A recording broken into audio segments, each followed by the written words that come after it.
নমস্কার বন্ধুরা, সবাই কেমন আছো? আশা করি ভালো আছো। চলো আমি আবার একটা নতুন রেসিপি নিয়ে চলে এলাম, চিকেন চাপ আর রাইস। প্রথমে ভালো করে চালটা ধুয়ে নেব, নেওয়ার পর একটা বাটি নেব, বাটির মধ্যে অল্প জল নেব, তার মধ্যে কাজু আর শুকনো লঙ্কাটা ভিজিয়ে রাখবো, যেহেতু বাটতে সুবিধা হবে আমার।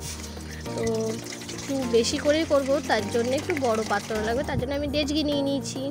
আর ডেচকির মধ্যে জল আর 2 চামচ নুন দিয়ে দেবো আর সাদা তেল দেবো। জলটা ফুটে এলে আমি এবার চালগুলো দিয়ে দেবো। চলুন, চালগুলো আমি দিয়ে দিয়েছি আর একটু নাড়িয়েও নিলাম। তারপর ভাতটা হয়ে গেলে আমি দেখাচ্ছি। এই যে আমার ভাতটা একদম কাটি কাটি হয়েছে।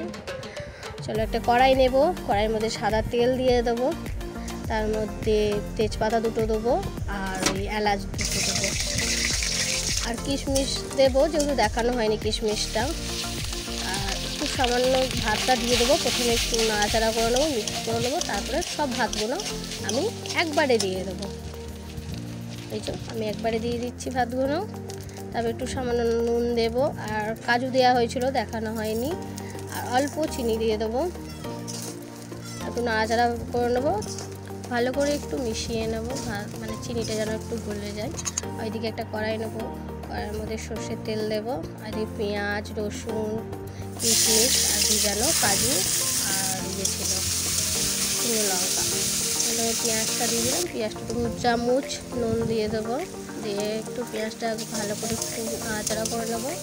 তার মধ্যে মাংস এবার দিয়ে দেবো, একটা পর এক মাংসগুলো দিয়ে দেবো, দেওয়ার পরে একটু নাড়াচাড়া করবো। আর ওর থেকেই জল বেরিয়ে আসবে, আমি কোনো জল দেবো না। এবার একটু ঢাকা দিয়ে দেবো, ততক্ষণে হোক, আমি ওইদিকে শিল নিয়ে নিই।